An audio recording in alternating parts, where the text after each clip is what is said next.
I used to lay my head down at night and dream of being an oceanographer. Jacques Cousteau was my study for years. And even though the work that I do right now does not line up with my childhood dream, having that dream is a constant reminder of my ability to dream. And when I have the ability to dream, I also know that I have the ability to make that dream come true no matter what it is.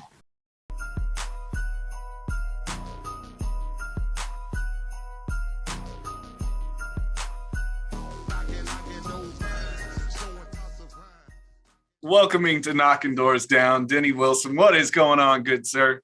Hey, Jason, it is a magnificent day to be alive. Hey, you're in Akron, Ohio, yeah? Akron, Ohio, the birthplace of Alcoholics Anonymous, where it all began, the recovery mecca. And Dr. Bob, Bill W. Yeah, we could probably just do a whole talk about them. And of course, you're doing so much great work. You got the two books, or the books that I'm aware of, Recovery House Rescue and Fuck Heroin. I know we'll be referring to those, which people can check out at books.dennymwilson.com, right? Right. Yes. I always want to ask people, why write? Why share your story? Well, number one, thinking back, it was those stories that I heard when I first started seeking a lifestyle of recovery that provided that foundation that we all need for recovery, which is hope. You know, if someone hadn't told me that they had been down some of the same roads that I've been in, using the same drugs, hanging out with the same people, creating the same kind of havoc, and then gotten out of that, I probably wouldn't be where I am today. So writing books for me is taking that storytelling to the next level, knowing that our stories have power and everybody has a story. Just being able to get that story out there on a more broad basis, if that makes sense. No, it does, absolutely. And it's the weird thing that I've had people and tell me if this has happened to you, or maybe you're sitting in a bit of self-doubt about the work that you're doing, or something like writing a book. Or for me, it's like this podcast. And I recently had a gentleman, you may know Hick Sheremy, be familiar with the name, great guy, actor, Louisiana, just a beautiful person and an advocate for recovery in his story. And he just went, this stuff is going to live on beyond us. So, just remember that. And that's something that I've clung to, and yet at the same time tried not to let ego invade, because what happens when we let ego take over, And you know what? It's funny you say that, because I just came off a conference.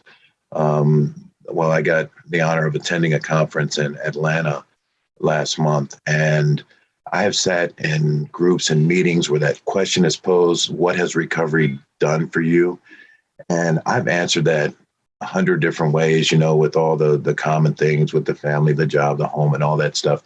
But for some reason during this meeting, I really got to thinking, and one of the greatest things that recovery has done to me right now today, because I'm constantly growing like everybody else, hopefully, but I got to thinking about my cousin who I had to witness being sawed in half with a shotgun at an early age. Nobody attended his funeral, and then I had an uncle that passed, and my family, it was about 4 or 5 of us that attended his funeral. And I got to thinking about that as far as my recovery and what has recovery done for me. And it's allowed not only my legacy to go on, my story to go on, but to put it in a place where someone may pick up my book 100 years from now and it may help them, And to me, that was just I was completely silent after that. It's like the whole world just came crashing down on me. Like, why haven't you thought of this before, Denny? What the heck's wrong with you? But we don't think along those lines. And I think that everyone needs to elevate their thinking when it comes down to their story and how powerful it is and what kind of recovery legacy that they're going to leave moving forward. Yeah. Yeah, because I've thought about that too. And a buddy of mine, this gentleman, Mark Gant, and he shared it really well. He was talking about when he was 19 and first started hitting the rooms. And he's sitting there talking about how unique he is. And an old timer just basically said, you're not unique in your disease. Unlike us, the only thing that hasn't happened, you haven't spent serious jail time. You haven't, possibly killed someone. You haven't possibly lost homes, jobs, or whatever it is. You're just 19. And it's that thing about the disease of addiction. No, we're not unique, but some of our circumstances can be, and that can be where people can really connect or go or gets outside of themselves, don't you think? And reading someone's story and going, wow, this thing can hit anyone in any setting. I don't care if you came from the outhouse or the White House. And I write in my book about the experience that I had getting while I was in my last treatment modality in Southern California, Orange County Community Hospital. And they brought in a speaker, and his name was Glenn, and he was an actor, and everybody called him Bigfoot. But he talked about being unique, and that was my mentality. That's what my disease told me, that all my problems were mine. Every situation, every experience that I've had was mine and mine alone. And he pointed out to me something that resonates with me for years, and that is the fact that yes, our disease and everything that we do is unique or not unique, but our recovery is. I mean, it's just like our fingerprints based on our experiences and everything that we've done up until then.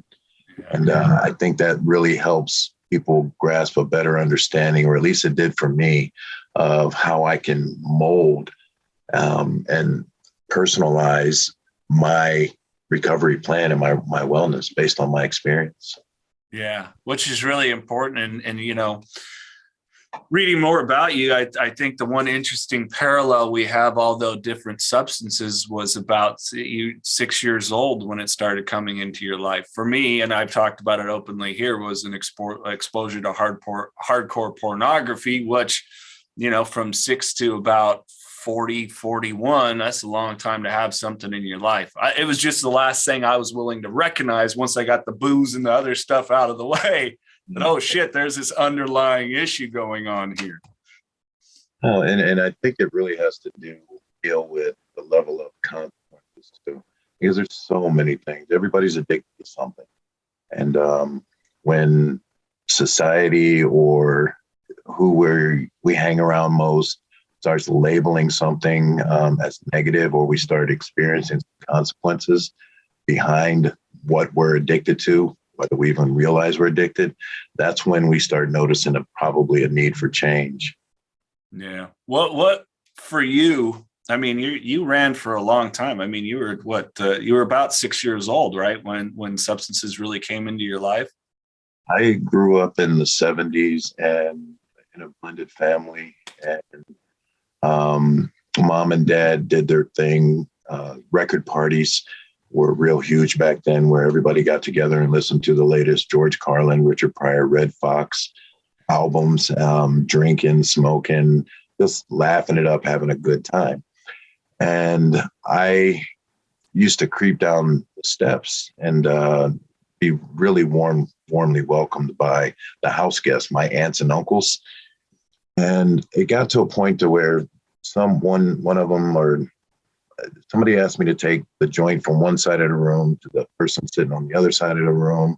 And that became a frequent, learned how to mix drinks. But during that pathway one time, I decided I was going to take a hit just to see what the hype was all about. I wanted to be like what everybody else was doing. I wanted to be, a little bit more of the life of the party. And then the same thing with alcohol. I used to watch these folks mix drinks, and pretty soon I was learning how to mix drink, and open beer bottles, and became that waiter. And it's a long trip from one side of the room to the other side of the room when you've got something that people are role modeling as being a part of life as you're seeing it. And that did happen at 6 years old. Yeah. I mean, and it's such a pivotal time in our age and our growth, and to have that so entrenched in your psyche of this isn't the norm. This is how it goes, you know? Yeah. I mean, it's funny you even bring up people like Richard Pryor, George Carlin, Red Fox, because comedy was big in my house and the records were easily accessible. And I'm a huge Carlin fan, Pryor fan, and, you know, be the kid that, you know, your buddies come over, you put on an Andrew Dice Clay, whatever it is. And so I even think about me as a kid that looking back, and I've asked some of my elementary friends this, hey, did I kind of have a foul mouth? Like, oh yeah, you were telling us jokes that we shouldn't have known at that age, but you know, so people would get around you. So it's the same thing with the language we use. It, you know, I heard my daughter at the first time she was about 11, and shit slipped out of her mouth, and I came unglued. You know, because if dad curses, it means that there's a real reason behind it. You know, it's not something in my everyday vernacular around my kids. So it's, again, interesting how these modeled things, you know? Yeah. I mean, and again, going back to when you realize that this isn't quite the norm or how normal people really interact, those were my mentors. Those are my speech therapists. They taught me how to interact socially. And when I got to a point to where I said, you know what, I've got to cut some of this stuff out. I'm growing in my recovery. I'm, you know, sitting down at the table across, and I never cussed in front of my mom and dad, you know, or my kids. So when I got to the point where I was titling my book, that was a conversation between me and my higher power that was sort of like, are you sure? You know? And by this time, you know, I hadn't had a relationship with my father for 30 until I was 30. He had become an elder of the church. I was an elder of the church. You know, my wife was teaching Sunday school. Kids raised up. You know, these are some of the things that you just don't talk about. And when I had a book revealing party, and I showed them what, you know, I was entitling my first book, my bestseller. It was just silence and shock and awe. And I remember my youngest son going, "Daddy."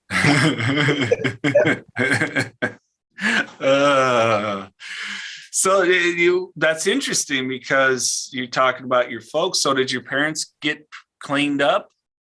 My mother and father, my father left when I was 8 years old. So a couple years after my first hit and drug, he went away. Mom diagnosed with a mental illness. They were separated. And I actually didn't have his last name till I was 10 years old. Wow. And that was part of him requesting a divorce and my mom stipulating, you know, there's no way I'm going to get this or let this happen unless, you know, you take responsibility for your son by way of his last name. And so they went their separate ways early on. Lived with my mom, her mental illness for quite some time up until my 18th birthday. Was the last to move out of the house. It was myself, my older brother, my older sister, and my younger sister. Moved into the projects of Akron, and she was able to manage her mental illness quite well for a very long time. I mean, there were times where she allowed the symptoms or became very symptomatic, had to be hospitalized over the years and stuff, being a witness to all that. But my father, he went in a totally different direction, stopped selling drugs, stopped objectifying women, which that was what he was most well known for and how he made a living at times, or part-time living. But I did not have a relationship with him until, again, like I said, I was 30. And by this time, he had really proven himself that he wasn't that guy. Number one, that my mom created by describing him, which he backed up by some of his actions. He was a totally different person, highly involved in church, serving, doing community service, working with young males in the jail and prison ministry. And Yeah, it was really interesting how we got back together too, how we started formalizing that relationship. Yeah. Well, now I got to know, how did that formulate then? He took a genuine interest in the work that I was doing with people with substance use disorders out here, opening up recovery homes, and expanding on recovery community centers around Summit County. And that interest was not so much because I was his son, and I didn't find this out, Jason, until my first book launch in 2019. He actually got on the microphone and he said that, and by this time, we've got a great relationship. And he got on the microphone in front of like 200 people and said, I thought it was my fault that my son had the disease of addiction because I used to blow marijuana smoke in his face when he was 3. And you could just see the relief come off of him. And that's when he told me that he was there, not so much because I was his son and he was backing everything that we were doing with the ministry and the nonprofit and the work out in the jail and prison ministries. It was because he thought that at some point he had created something that somebody was fighting against and in me, but it wasn't because of me, if that makes sense. Yes. Yeah, I think my dad felt the same way. We had to go through a good reconciliation. It wasn't, even though dad was there, he wasn't there per se. He was in his disease, and we didn't really start developing something till probably about 23, 24 years old. Yeah. Let alone then to really open up until I was like, oh, I've got a problem. I've got to confront this. And then at that point, then he was, because he never pushed me. I don't know about you. I never had people that were, they'd let me know they were concerned, but there was no people pushing me. But once I went, okay, I need help. And then it was, okay, you're asking for help. Here's what you're going to do. Let's get to the solutions. I think most of the folks that were in my life when I was at the height of, or for the years that I was sick, they were just like, glad it's not me, I mean, not surprised at any of the stuff I was doing out there. I'd reached all those yets, as far as stealing from your family members, taking the microwave down, your mom's microwave down the street to the dope boy, all of that stuff. They weren't surprised in any of that. They were just glad it wasn't them. Yeah, I can say that I never was at that level. I probably, I snaked booze and stuff like that, or maybe didn't ask, hey, can I have another? But it never got to the point of theft. Thank goodness. Oh man. Anyway, so when did you really start to recognize, let's get into the solution for Denny, that you just accepted this is not the way I want to go anymore? This is not the way people really live. You were alive, but you weren't living. I wasn't smart enough to throw dirt over top of me. That's all it was. I was dead. But the crossroad that I came to happened on, it actually started in May of 1995. I mean, after multiple arrests, all of those things that we experienced, seeing the inside of an adult correctional facility as a minor, having the child, as a teenager, the 4 or 5 treatment modalities up until then. But the crossroad that I came to happened May 14th, 1995. And that was after I was wholeheartedly trying to sit up in group and pay attention in treatment, outpatient at the time, managed to get a job, was staying back in my mother's apartment in the projects. She lived there alone. She had room. She was the only person that I hadn't burnt all my bridges with. And I got off work that Friday morning. May 14th was a Sunday. Got off work that Friday morning, went to a neighborhood bar that would cash checks and start serving liquor as early as they can. Had a couple drinks, That party lasted until that Sunday morning, the 14th, where I found myself banging on her door, um, getting louder and louder, knowing that she didn't want to draw attention to herself because I wasn't supposed to be there. And I had given her some money to put up for me because I was really trying to make an effort to get clean and sober and leave the lifestyle alone.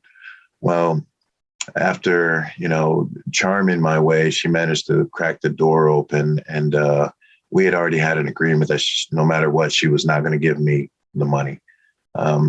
Made that commitment or decision, in the sober state of mind. She cracked the door. I knocked her to the floor, demanded my money. When she refused, I pulled this gun that I was used to getting my way with out in the streets, and I pointed at my mother's head. And somehow demanding that she tell me where my money was, because I just kept wanting to get high. And somehow she managed to convince me that laying it down was the best thing. And I agreed after I had ransacked her apartment looking for a hiding space, and laid it down, got up later on that night to go to work because I worked third shift. And for that whole week, Jason, just avoided my mom. We didn't speak 2 words to each other throughout the week. I was so ashamed of what I'd done. How do you pull a gun out on your own mother on Mother's Day? And I avoided her for the week. She continued to be mom. She would leave me little notes. Pooh, I love you. That was my nickname. It's okay if everybody knows it. But I love you. We can get through this, leaving me plates in the microwave, in the oven, just being mom, So that Friday morning, got my paycheck, riddled with guilt, remorse, shame. What do you think I did? I went straight back to that same neighborhood bar, and I was looking for the only thing that was going to ease this pain that I had caused my own mother throughout the week. Had a few drinks, went looking for the ultimate, forget that all that happened, drugs and the lifestyle and the women and everything, and found myself back at her door that Sunday morning, banging, insisting that she open the door, trying to explain to her that I'm sick, that I need help, all this other stuff, the tears, the voice, telling her that the neighbors are watching, trying to threaten her, her housing situation itself. And she once again fell for it, and she opened the door. At this time, I had already convinced myself that I was not going to allow her to be a barrier to me getting high. So when I pushed her down this time, I didn't even see her as my own mother. And I took that same gun that I was used to getting everything that I wanted out in the streets with, and I pointed at her head. And when she denied me this time, something snapped. And to this day, I still don't know what echoes more in my head. The sound of that cold, hard piece of steel as it met with her left side of her head, just above her eye, or the sound the gun made as I squeezed the trigger when the two met. So while she's laying there on the floor, screaming at this time, stop, stop, stop, she started praying. The whole time she's still in the same spot that I'd left her at. I'm tearing up, I'm smashing things, I'm ransacking her whole house, again, looking for my money. And then I remember she began to pray. And most people that I had put in that situation, they began to pray for themselves. And it was so odd that she wasn't praying for her. She was praying for me. And somehow, when I started coming down, I found myself on the corner of the bed that she had so graciously given me, with that steel warm gun barrel still in my mouth. I realized what I had just done. And the only way to stop that pain was for me to end my life. So I squeezed the trigger. And I'm still here. And at that time, and I don't know where anybody stands spiritually or religiously or anything, but God, in all of his infinite wisdom and grace and mercy, decided to send an angel into that room at the very moment that hammer was dropping. It was my older sister, who was Caucasian from a previous marriage that my mom was in. And we hadn't spoken in years. Even in the time that we did speak, it wasn't anything more than, hey, how you doing? That type of stuff. But the same sister that I had heard telling racial jokes, with her friends, whom I was a burden on because she had to drag me to school and kind of look after me. But she grabbed the gun and she said, Pooh, don't, we can get you help. From there, I remember talking to a young man on the phone who I believe was the world's very finest peer supporter or recovery coach, because he talked to me on a level that I could understand. First question, so what? You've been hitting the pipe, huh? And I'm like, man, I've never heard anybody ask that question outside, But 3 hours later, I was on a plane to Orange County, California. There, I went through a 21-day intensive inpatient program. And from there, I was able to leave a lot of the stuff that I'd went through. And I was offered a 2-week stay in a sober living environment. That's what they called them at the time. And there I met a man whom for the first time in my life, the very first time in my life, genuinely cared about my future. He did not give a damn about what I had done in the past, even up until, what I'd done with my own mother. But all he cared about was my future.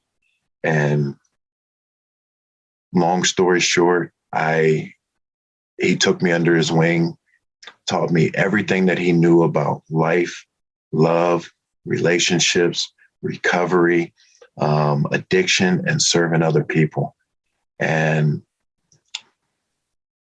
as an honor to him and this new life that I've been granted, I picked it up and I've ran with it ever since, in that order: life, love, recovery, relationships. So I don't know if that answers your question. There's so many in-betweens in there. But no, that was the crossroads. That was a deciding moment for Denny Michael Wilson. Yeah. Well, I wanted the more Cliff Note version, so it works because you wrote a book on it that details it more. But I really thank you for the vulnerability there. Sorry, choked me up a bit. I felt like I was in the room with you when you were talking about it, and knowing that level of insanity, because it is, and that's why we talk in the big book and in newcomers. If it's new people listening, what's this restored to sanity piece all about? What's this about? And I think what you led to sharing is exactly what it's about. Yeah, I mean, and the curious part about that isn't so much, the survival of that situation. It's just the opportunity to have met, just one person. We're talking about a history of doctors and counselors and, all these things that make up our continuum of care or recovery-oriented systems of care.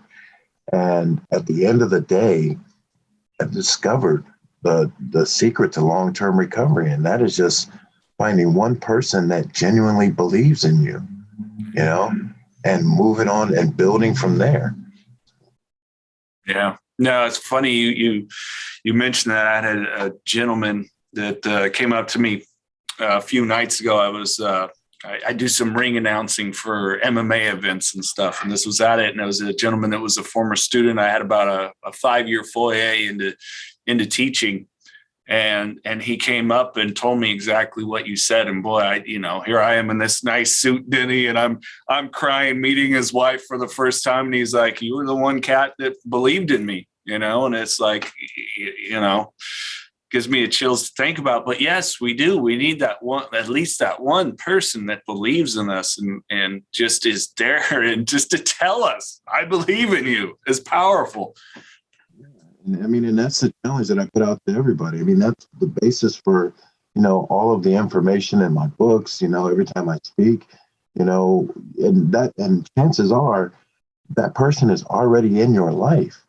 And if they're not, they're definitely on their way, as long as you've crossed over from just going with the flow to a point of willingness. We attract everything that we need in life. I promise you that. I'm a witness. My recovery date is May 21st, 1995. It was the day after that incident with my mother when I ended up on that plane. That is when that line was drawn in the sand. That is when I stopped making decision to stop drinking, drugging, doing all this other stuff. But I actually made my first commitment. And that commitment, unbeknownst to me at the time, wasn't to quit drinking and drugging, but was to become the best me that I could be. And that's the message that I put out there today. My whole life's purpose is, my whole life's purpose is to fast track people to health and wellness and to help them or introduce them to the kind of lifestyle that they want and the endless possibilities that are associated with them, and along the way, help them or show them, teach them how to add value to the people around them and eventually the whole world. So when we talk about this thing called recovery, yes, it is selfish at times, it is personal, but it's been my experience that everything that I've ever been through in life has always been for that higher purpose of meeting that one person that I can look in the eyes, that I can hug, that I can embrace and say, hey, you know what? I believe in you no matter what you've done up till this point. After you encounter some of those folks, what are, you said fast track and I know some people might misinterpret that a little bit, but what are some of those processes you take with them initially to get them on that? And I when I hear fast track, I hear starting with the rigorous honesty, really being able to help them start their self-examination and get rolling with this. I'm a 12-step guy, be it the steps or whatever it is towards the building of a life, that it's possibility, which is endless. So what are some of those steps that let's say me, first day came in, Denny, I'm here asking for help? Some of that listening that we really need to do when we see another human being be across from us, to where we can really gauge and find stage appropriate assistance for that person. Where are they at in their recovery? Are they pre-contemplative? Are they thinking that, maybe that stuff will work for other people, but not for me? Are they contemplative? Are they saying that, hey, you know what, maybe there is, some help for me and this person might have it? So we kind of got to really gauge and feel people out and be there for them along the stages of change that they go through. And if you encounter somebody like myself who was at the end of their rope or who was totally committed at the time, life is kind of easy. But our purpose, number one, is to not so much expose people to what's worked for us, but to expose people to the multiple pathways of recovery, whether it be the steps, certain fellowships, certain groups, and even, everything from faith-based all the way down to nature-based, and let them handpick and choose what will help them depending upon where they are in their recovery. And when I say in their recovery, are they totally abstinent? Are they, is that one of the primary goals? Is there's some harm reduction going on to where they're not putting a needle or straw in their body, but they're, experimenting with marijuana or CBD, whatever the case may be. When you hear that phrase, meet them where they're at, it's so broad of a stroke, and it doesn't necessarily have to deal with attitude. It has to deal with their mental capacity, their physical capacity, their spiritual and emotional abilities or capacity at the time. And again, it's really hard to say that this is A, B, C, D key, but the very first thing that everyone needs to do when they do encounter people who want to make change in their life is to just simply be there with them during that change. And that doesn't always necessarily mean giving advice, suggestions, or even offering what may have worked for you or what you know has worked for countless other people. Most of the folks that I experience these days, Jason, they're in a hole, and they've created such a sense of darkness around them that alone is all they wanted for a long time. Alone is what they've gotten, and alone is the last thing that they want. Yeah. Well, and it's interesting because the way you finished that with the way you started it was that perception, and tell me with the folks that are new to it, they think the opposite of addiction is sobriety, but you're talking about connectivity, and that is the opposite of addiction. Superpower, brother. That's superpower. Yep, absolutely. Well, Denny, we usually we're going to wrap up here in a few with some random questions. I leave you with the final thoughts. Anything else you want to interject and share here that maybe through our discussion that we haven't touched on, that's something that's really been part of your growth recently? Number one, it was instilled in me at an early age in my recovery that lifelong learning should become a priority.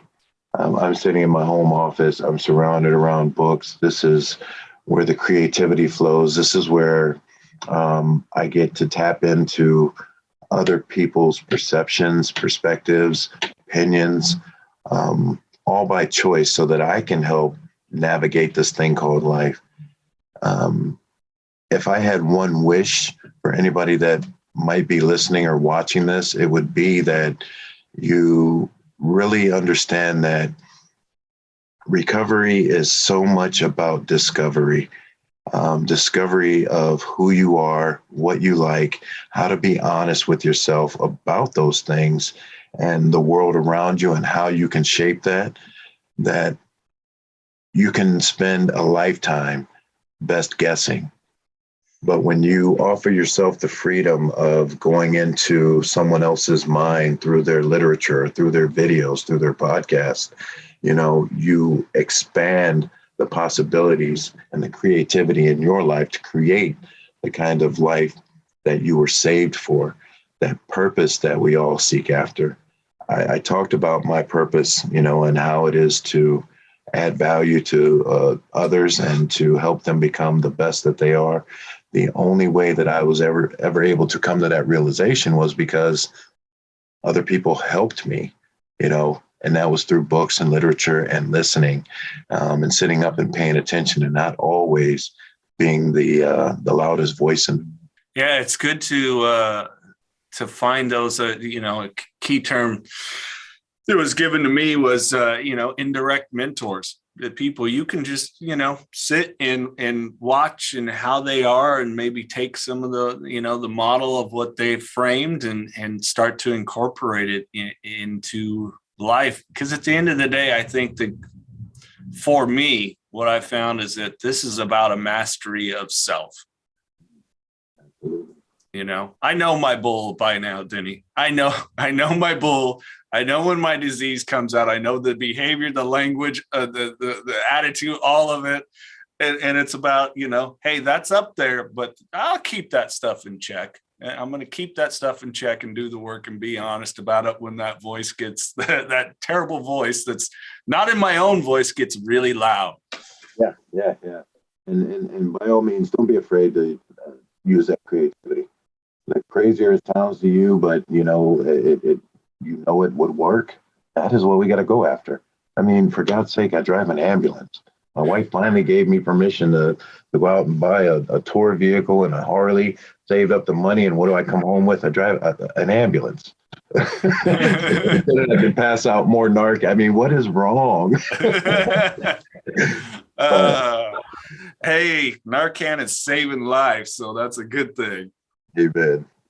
Let me ask you about that though, because when I first kind of learned about Narcan, I was kind of on the fence. Then I just want to share this perspective and see what your standpoint was, because I was sitting and thinking, okay, yes, we're stopping those dopamine receptors, and we are saving some lives for people, especially now with fentanyl on the streets. And I know there's some versions that are coming out that Narcan doesn't work with, which is even scarier.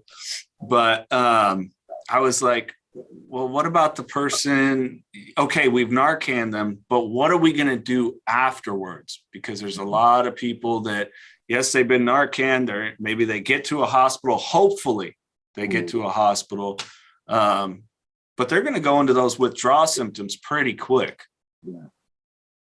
Well, if I understand the question correctly, I mean, what do we do with those folks? And I've experienced them, and it's an overdose is ugly, number one. But when they wake up and they realize that you just they spent the last 4 or 5 hours hustling up the money to get high, and you just completely, totally blew it for them, they're pretty upset.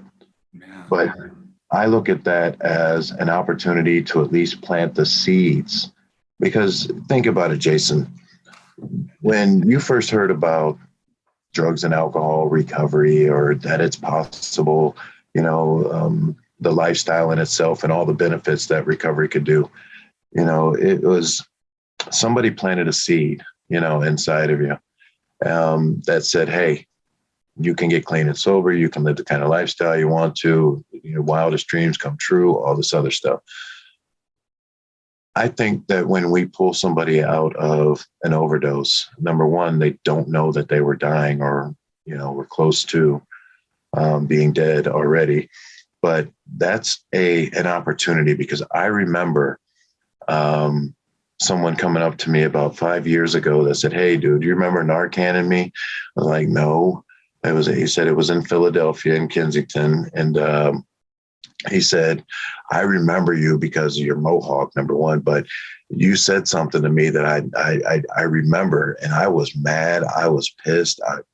All of this stuff. He said, there's help for you when you're ready. And I didn't understand that. He said, I didn't understand that at the time, but I can tell you this much. I wasn't ready, but that always played in my mind every time I picked up again before I used.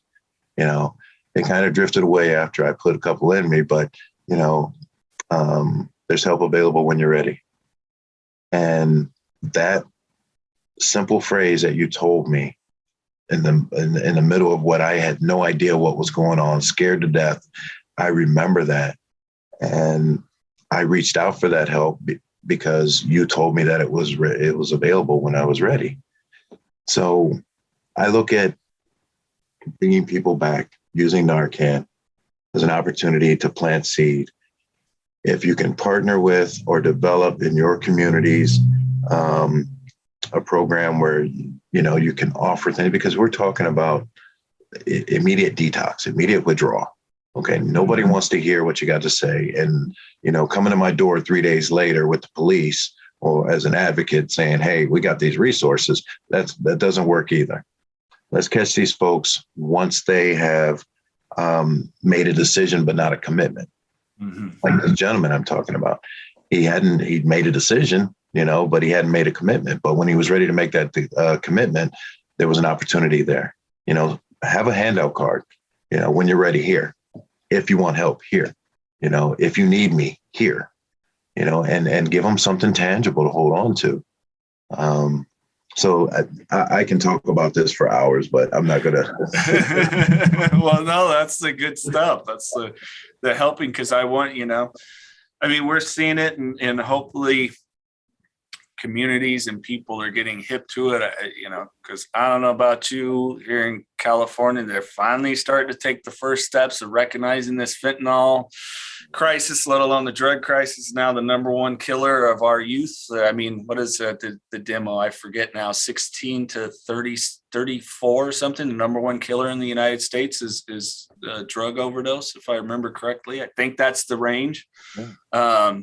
But if we can continue to help educate people and let them know, and then those suffering, the help is here when you're ready.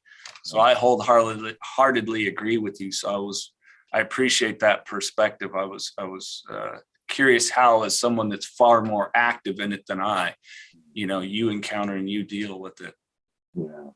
And, along the lines of the demographics and stuff, one of the things that more than anything is knowing that people are being robbed of their bottoms. They're not even given an opportunity to get, to a point to where they can make a decision or a commitment to move towards recovery. And when you say education, that is the key. And then just being an example. And, for lack of a better word, shame on me, because I know I could up my social media presence. I know I can do a little bit more, but these streets, where I grew up, where I encounter these folks, I like that one-on-one interaction. I want to look a man in his eyes who is saying that, I want to do better. I want to be there with Narcan in hand. I want to love on. I want to hug on. I want to pass out some harm reduction stuff. So, just in case, versus and that's not an indictment towards anybody that is doing it, because I know some spectacular people that are helping me stay clean and sober today and keeping me in the right mind frame through social media and even podcasts and things of that nature. I'm babbling again. No, you're not. I swear I just walked into a homeless camp while we were talking, and I'm loving on, George and Tommy, who gave up their kids or left their house, to go get high. But anyway. Yeah. No, I could see that you talking about it. You went to a very personal place from personal experience. Yeah. All right, Denny. Well, this is the time we have a little bit of fun. All right. We ready to have some fun? All right. Not that this hasn't been fun, because I love this education. I love this, talking about this. So, but here we go. Random questions. This is always a fun one. So your book, boy, you lay it out there. If it were to be turned into a Hollywood movie, or just a movie in general, it doesn't have to be done in Hollywood. Who would you want to play adult you? Oh, great question. Adult me would definitely have to be Denzel. I get that a lot. I'm gonna tell you what, Denny. They could have Denzel play me, because that gentleman could act, and he's one of the most brilliant performers. The thing of why I chose Denzel is because he has a sense of peace and serenity about him, and that's all I was looking for in recovery. Just some peace and serenity. It was one of the promises that I learned in the rooms, and he continues to maintain that. So definitely Denzel, on top of the acting accolades. So, well, and I don't know that he would ever openly talk about, but I have seen some things where he makes references to having some struggles with alcohol at one time too. So I think he would come with real personal insight. Yes, Denzel has personal insight. I'm sure of it.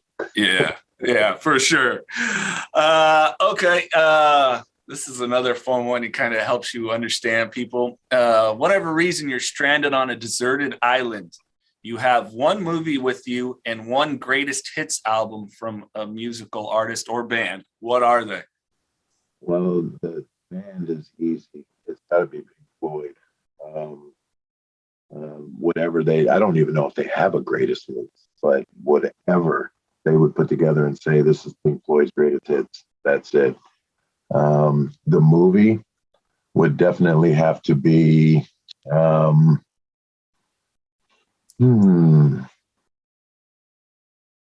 Abyss. The Abyss. That is a brilliant. Yeah. God, I haven't watched that in a long time. I loved that movie. Man, the whole concept, the not being alone, the helping attitude, you can destroy be destroyed at any moment, but the human nature that comes out of it, absolutely. Yeah. It does have a lot of perseverance of love and different stuff in there. James Cameron has a beautiful way of speaking, throwing in some messages that he wants to get across. Love it. All right, let's see. What's another fun one? Oh, if you could have one superpower, what would it be? Ooh. I think the superpower that I would want more than anything would be to fly. And that is because I would have the ability to get more places a lot faster. And, I wouldn't pass myself on the freeway like I've done some other times, going from one place to another. So, yeah, definitely the power of flight. Well, and you do a lot of speaking around the country, too, so we can avoid TSA lines. Mr. Wilson, this has been absolutely awesome and a pleasure to speak with you. I like to leave the guests with the final words. Anything just maybe from your experience or that you would want people to know, be it them struggling in any capacity or a loved one? Yeah. Again, I want to refer back to the awesomeness and greatness that we all have inside of us, and the pursuit of running into or recognizing that one person that's on their way or already in your life that can help pull out and shine up that greatness that is inside of you already. And with that, the world becomes, again, endless possibilities. Turn your dreamer back on. I used to lay my head down at night and dream of being an oceanographer. Jacques Cousteau was my study for years. And even though the work that I do right now does not line up with my childhood dream, having that dream is a constant reminder of my ability to dream. And when I have the ability to dream, I also know that I have the ability to make that dream come true no matter what it is. This is the Knockin Doorz Down podcast, featuring celebrities, experts, and everyday people who have overcome adversities, including addiction, mental health, and trauma, to live purposeful lives. And that's what Knockin Doorz Down is all about. This podcast contains the views and opinions of the Knockin Doorz Down hosts and their guests to the show. The content here should not be taken as medical advice. The content here is for informational purposes only. And because each person is sharing their unique perspective, please consult your healthcare professional for any medical questions. Views and opinions expressed in the podcast and website are our own and do not represent that of our places of work. While we make every effort to ensure that the information we are sharing is accurate, we welcome any comments, suggestions, or correction of errors. Privacy is of the utmost importance to us. For those wishing anonymity, people, places, and scenarios mentioned in the podcast have been changed to protect confidentiality at the request of certain guests. This website or podcast should not be used in any legal capacity whatsoever, including but not limited to establishing standard of care in a legal sense or as a basis for expert witness testimony. No guarantee is given regarding the accuracy of any statements or opinions made on the podcast or website. In no way does listening, reading, emailing, or interacting on social media with our content establish a doctor-patient relationship. If you find any errors in any of the content of this podcast or blogs, please send a message through the contact page. This podcast is owned by KDD Media Company.